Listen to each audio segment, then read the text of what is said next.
जब हारी इन लोगों ने, तब इन लोगों को एहसास हुई कि अभी बीजेपी के पाले में हमें जाना चाहिए। तो ये इधर उधर घुमा के बात ना करते हुए सीधे तौर पे बीजेपी पार्टी में शामिल होना इनके लिए वाकिफ होगी। ये नौटंकी करने का बावजूद अगर ये लोग सीधे एनडीए में शामिल हो जाते तो अच्छा लगते, क्योंकि इतने दिनों तक मतलब 4 मई तक बीजेपी पार्टी के खिलाफ जंग लड़ते हुए भी जब हारी इन लोगों ने, तब इन लोगों को एहसास हुई कि अभी बीजेपी के पाले में हमें जाना चाहिए।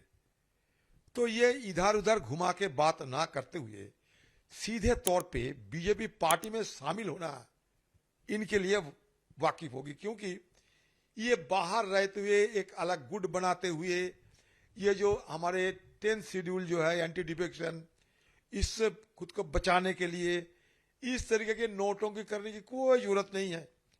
और उसके साथ साथ फिर देश की तरक्की की बात कर रहे हैं, तो इससे अच्छा होते अगर सीधे तौर पे बीजेपी पार्टी में शामिल हो जाते। मतलब मैं कहना चाहता हूं अलग नहीं बल्कि मर्जर होना इनके लिए अच्छा लगते।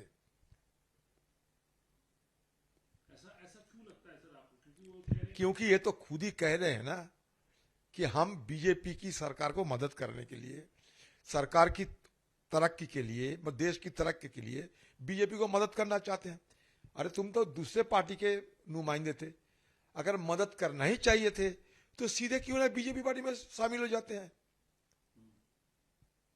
ये तो लाजमी है कि उनकी पार्टी में शामिल हो जाना चाहिए। अलग अपना पहचान रखने की क्या जरूरत है। अलग रहते हुए बीजेपी पार्टी को समर्थन करने के बावजूद सीधे क्यों ना बीजेपी पार्टी में शामिल हो जाते हैं। धर्म तो बचाओ कम से कम। ईमान मतलब खुद को ईमान बचाने की कोशिश करो, सीधे मार्जर हो जाओ बीजेपी पार्टी में। मैं ये सलाह देना चाहते हैं। लेकिन आपको कैसा लगता है सर कि एक बड़ी पार्टी जिसके अभी मौजूदा सांसद है, क्योंकि कई सांसद कह रहे हैं, मोहम्मद मोइत्रा ने ट्वीट किया यूसुफ पठान को टैग करते हुए कि आपको जो मैंडेट मिला था वो बीजेपी के अगेंस्ट मिला। अरे कुछ नहीं, मैंडेट वो मुझे हराने के लिए वहां तैनात किया गए थे। करोड़ों रुपया खर्चा करते हुए उनको तैनात किए गए थे मुझे हराने के लिए और ध्रुवीकरण की राजनीति करने के लिए। ये ममता बनर्जी खुद हमारे वहां जाके इस शख्स को अपना उम्मीदवार बनाते हुए ये प्रचार में ये कहने लगे कि इस बार मुसलमान को वोट दो, इस बार भाई को वोट दो, भाईजान को वोट दो। इतने सालों से तुम दादा को वोट दे रहे हैं, दादा मतलब मैं हूं, दादा मतलब हिंदू है, इतने सालों से तुम हिंदू को वोट देते आ रहे हो, इस बार भाईजान को दिया करो, मतलब उनके उम्मीदवारों को दिया करो। तो किसका मैंडेट था ये? वो तो ये भेजा गए थे मुझे हराने के लिए।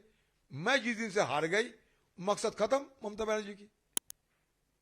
तो जिस लोगों को, जिस व्यक्ति को, जिस शख्स को उन्होंने सिर्फ एक हराने के लिए वहां तैनात किए थे, वो अपने मर्जी पे चले। आपके बात क्यों सुनेंगे? आपका काम तो हासिल हो चुके हैं, मैं तो हार ही गए हैं, और क्या चाहिए। आपने खुद सांप्रदायिक ध्रुवीकरण किए थे मुझे हराने के लिए। ममता बनर्जी के आदेश पे खुद वहां दंगा फैले गए थे उस समय, और उनकी पार्टी के दूसरे नुमाइंदे खुलेआम और शिकारा भी है। तो उनका भी ज्ञान दे रहे हो आप लोग। मैंडेट, अरे आपके पार्टी के दूसरे लोगों की मैंडेट क्या ये था?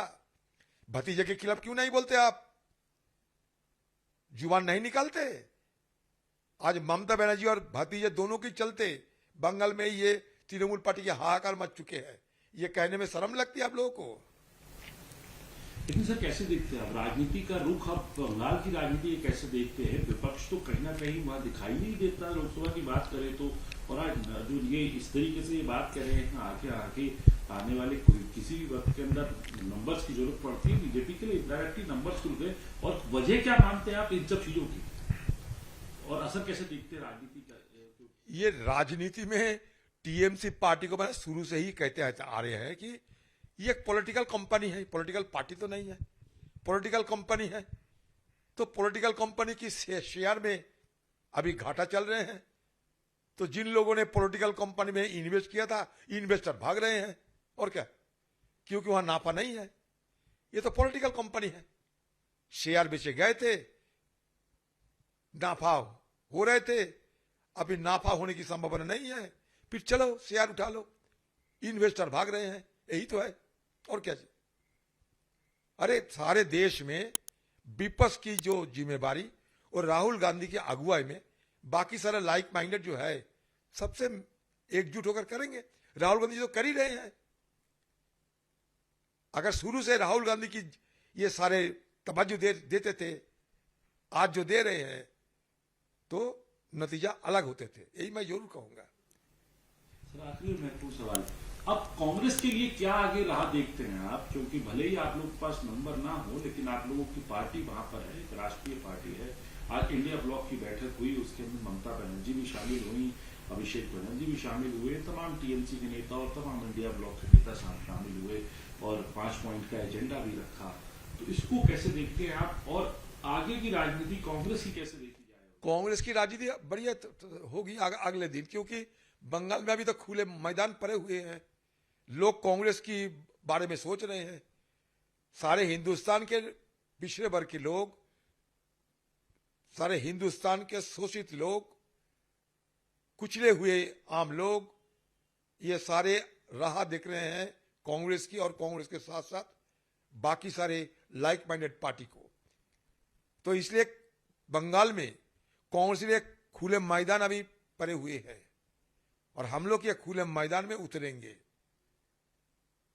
बाकी इंडिया जोट में जिसको आना चाहिए आएगी, नहीं आएगा उनकी अपनी अपनी राय है।